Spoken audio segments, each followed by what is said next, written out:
Alright, so I just watched the first two episodes of Doctor Who Season 1, which makes it really confusing for Google when you're typing that in.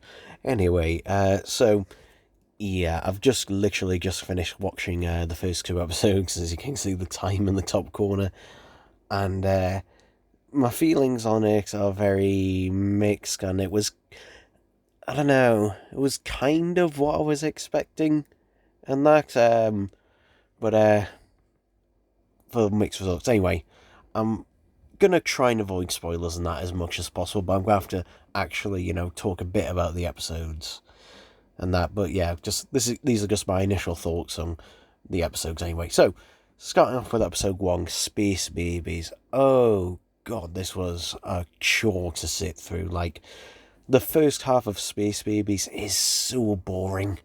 It honestly is so boring. In fact, I noticed a lot in this episode. It felt a lot like it was Russell T Davies was basically copying and pasting bits of his script from The End of the World.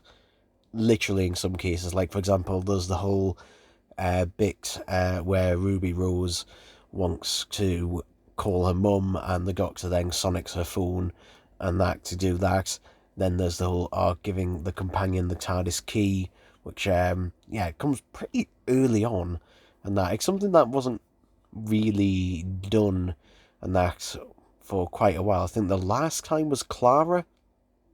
Um, Although saying that wasn't technically Clara, and that it was a different version of it. Anyway, but yeah, Space Babies though feels just incredibly childish, but not in a fun way, in an irritating way, and also the CGI mouths that they put over the actual babies, it looks terrible. And for one, it doesn't sync up with the dialogue either.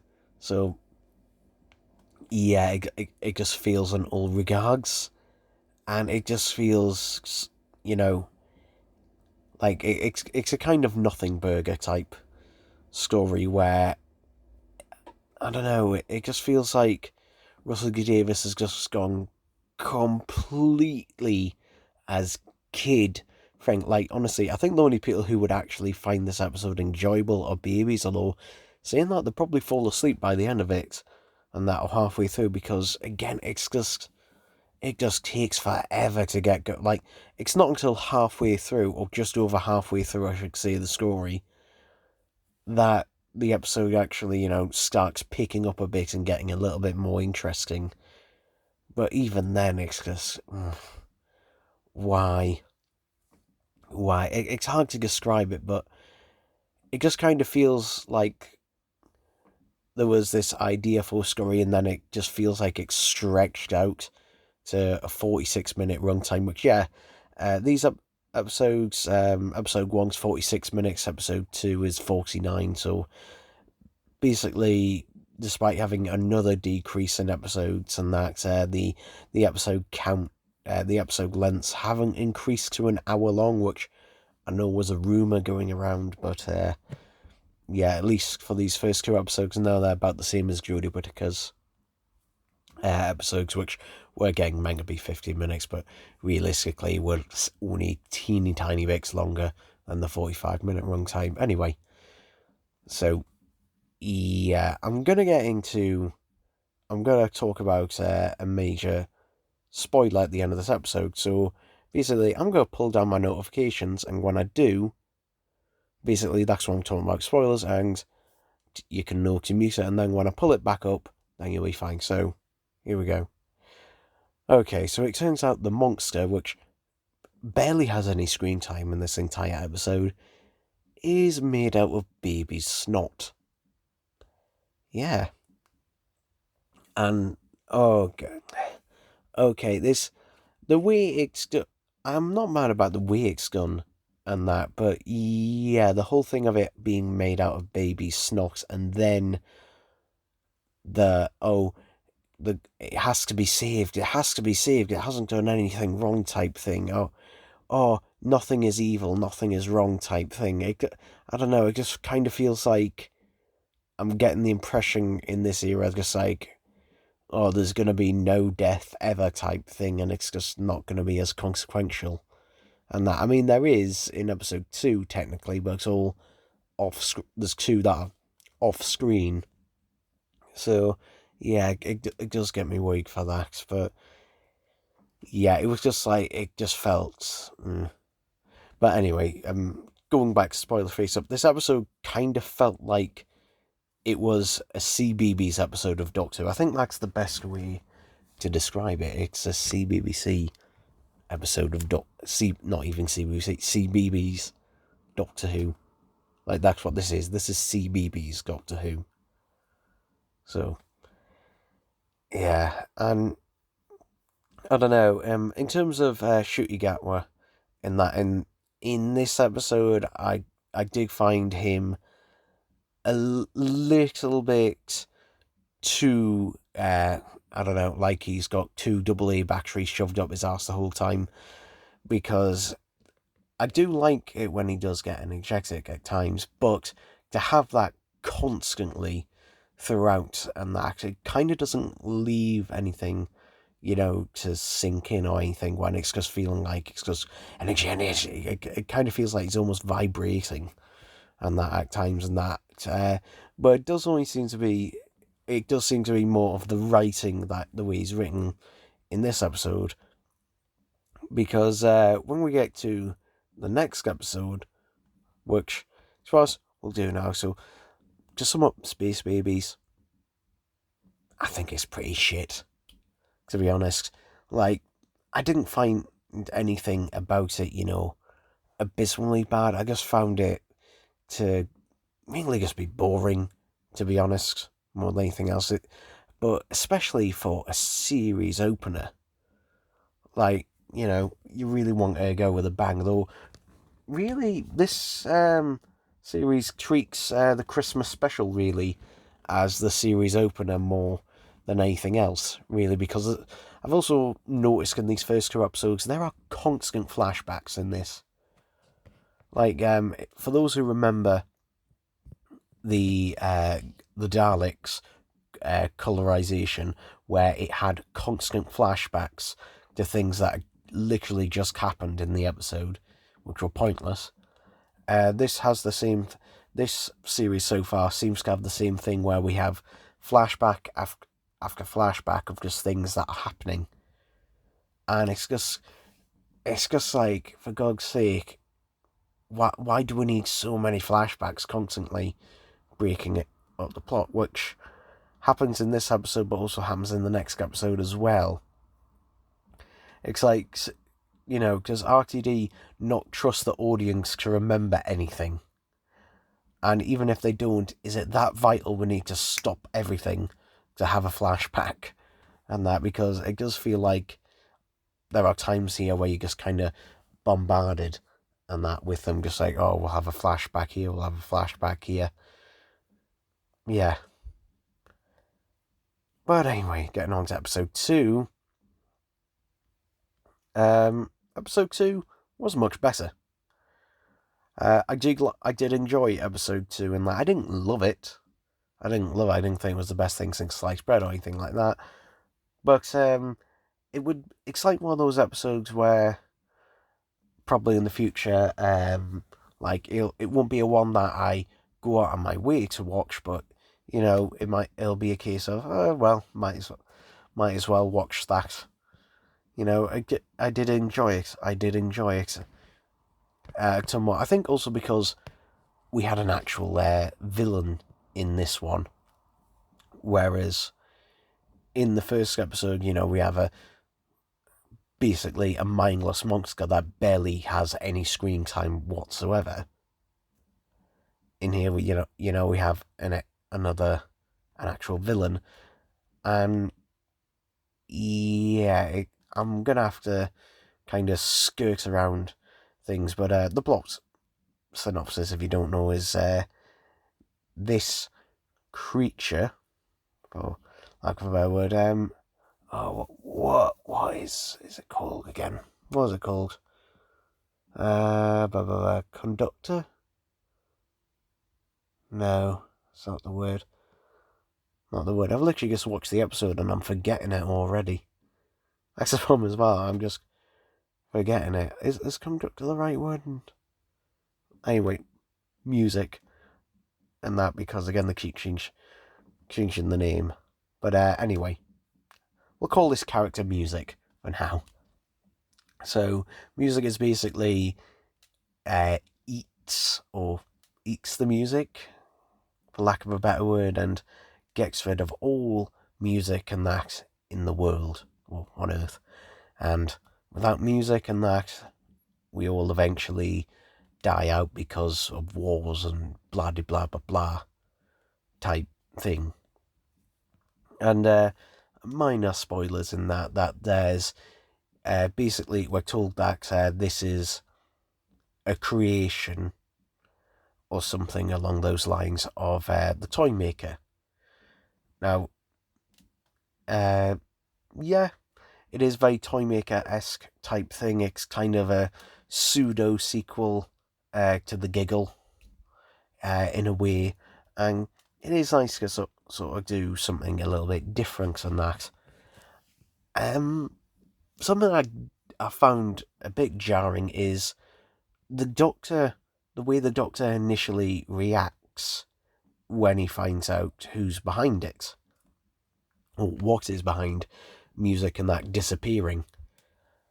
The Doctor's reaction is, "Oh, I can't do anything this time. There's nothing I can do. And basically gives up." And it's like, okay, that happened very quick. That seemed a little bit out of character. Like, as I said, we went from this really energetic, nothing can stop the Doctor type thing, and then immediately just stop, done. But I do appreciate the fact that it brings Ncuti Gatwa's Doctor down a level, and that, which I think was something that was needed. And to be honest, I think he gets a much better performance than that out of it when he's taken down. He's forced to be taken down a level and go up against, odds and that are way out of his league and comfort zone, and that when he's struggling and that more. I feel then we finally, we really get into the best of it, which is why, I kind of mix feelings and that about it. I think, RTD writing the vast majority of this series, even though it is a shorter one, might be a problem in the long run. But we'll see in terms of the variety of this. But yeah, this one is also seems to be on the more lighter-hearted side in that as well, which isn't a bad thing in that for this one. This one I think was originally meant to be episode 3 and Boom was meant to be episode 2, but those two episodes got mixed around. I don't know, maybe it's because Boom looks to be a more darker episode, and that maybe Disney requested that the first two episodes be as the more lighter-hearted in that ones. Maybe that's the reason, who knows. But because it is entertaining. If you're hoping it to be sort of a Doctor Meets the Beatles type episode and it to be more of a historical type thing, no, it's not that. Like, the Beatles basically are just here mainly as a cameo. They are relevant to the plot, but they just feel like they're just there to just be part of the plot. There's basically, outside of one conversation the Doctor has, and that is it. I'm trying to be spoiler-free with this, but yeah, if you're hoping for a historically, type story where the Doctor meets the Beatles and they go on and they do an adventure and that with the Beatles, this isn't it. If you're hoping for that, but the episode we got, it is enjoyable. It is enjoyable. There's nothing really about it that I'd say that was wrong, and I did enjoy this film and that. I do enjoy a more over-the-top performance if it's suited to the character.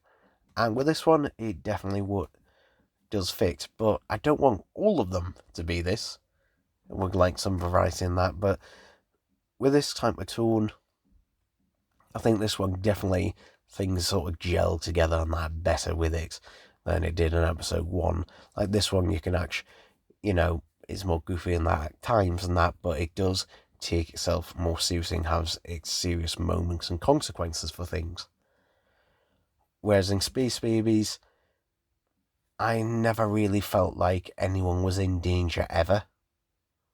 I never felt, there was any danger or any consequences to anything, sorry. But in this episode, can you tell I'm getting a bit tired at this time? But in this episode, things were definitely, more stake raised, and generally, felt like, there's consequences in that. This episode does end in a music number, which wasn't a big fan of, to be honest. I liked the rest of the music in this episode, because I think was this the episode that was meant to be like a musical, or was that another episode coming? But it's not. I'm glad the way that it was incorporated into this episode, and not just, hey, let's stop to have a sing-song type thing.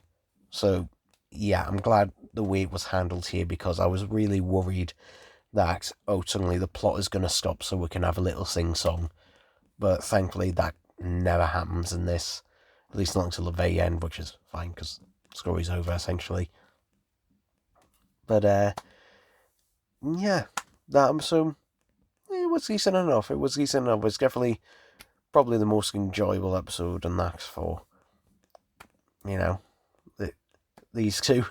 This one I could actually enjoy, but there was nothing really about it that makes me go, yes, this is great, this is fantastic, and that I'm desperate to go back to it again.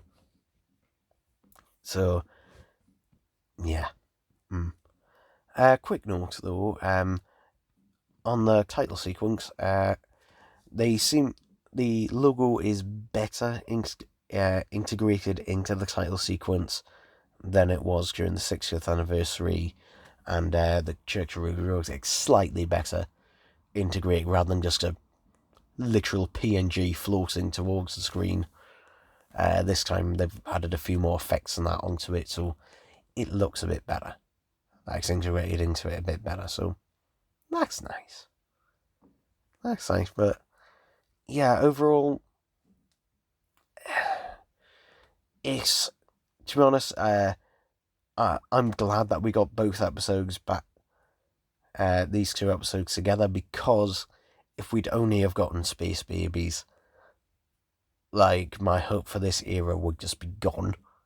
It would just be gone. It would be, I would be dreading it. But the fact that we got this episode along with it does give me hope, that maybe, we're gonna get there. There is also heavy hinting, and that there's heavy hints on just like, ooh, what's the deal with Ruby? What's the deal with Ruby Sunday, Monday, Road, whatever? What's the deal with her? Ooh, what's this mysterious other figure? And is that Ruby's mother? Ooh, what is it? Ooh, type thing. It's just like, it's a bit heavy-handed. Like, to be honest, it's probably one of the most obvious hints for Scott. Like, that I know Russell wasn't always subtle before when it came to the story arc, but here it's literally just like basically turning to the others and going, ooh, look, it's something gonna be important later. It's teasing something that's gonna be important later. Ooh, type thing. Yeah. Okay. But regardless, yeah, so Season 1, Series 14, it's off to a shit start.